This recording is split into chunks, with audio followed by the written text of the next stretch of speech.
Jessica Iskandar sampaikan kesedihan. Berharap 11 mobil mewah yang dijual orang lain bisa kembali.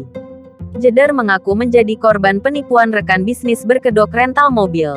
Dalam unggahan terbaru di Instagramnya, Jedar sangat berharap mobil-mobilnya segera dikembalikan. Ia menuliskan narasi, "Andai kamu punya mobil Mercedes-Benz S450, terus dijual sama orang lain, apa yang akan kamu lakukan? Dan itu baru satu mobil. Total ada 11 mobil."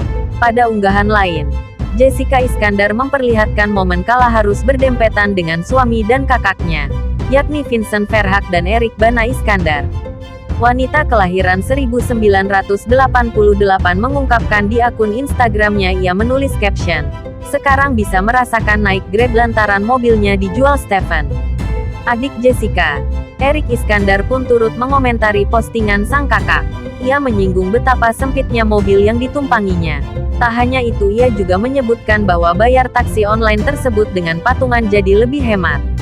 Sederet netizen langsung memberikan kalimat penyemangat untuk Jessica Iskandar. Mereka mendoakan agar Jessica Iskandar bisa mendapatkan banyak rezeki.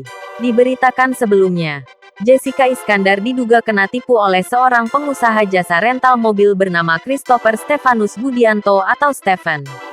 Dalam sesi jumpa pers di kawasan Latuharhari, Jakarta Selatan, Kamis tanggal 14 Juli tahun 2022.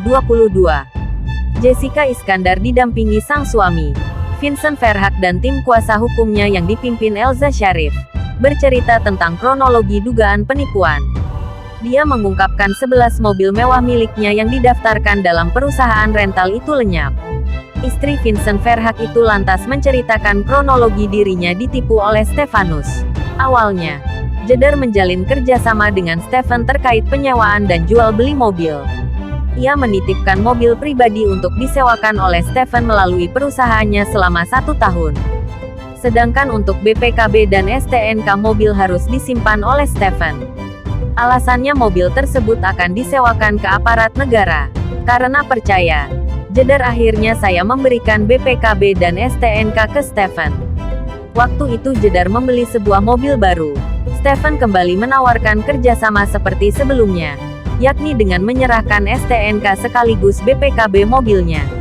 Tak hanya itu, Stephen juga sering menawarkan beberapa mobil yang akan dijual atau digadaikan kepada Jedar. Stephen juga menawarkan Jedar untuk patungan membeli satu unit Mercedes-Benz S-Class untuk kembali disewakan. Selain mobil-mobil mewah tersebut, ada pula uang sebesar $30.000 Amerika Serikat yang diberikan Jessica kepada Stephen. Namun setelah dicek, ternyata Jedar tidak pernah menerima transferan hasil sewa mobilnya. Sadar apabila dirinya menjadi korban penipuan, Jedar dan sang suami langsung bergerak cepat. Sementara itu, Vincent Verhaak mengatakan sempat berhasil menghubungi Stefanus. Dan saat itu pun Stefanus mengakui bahwa selama ini dirinya telah menipu.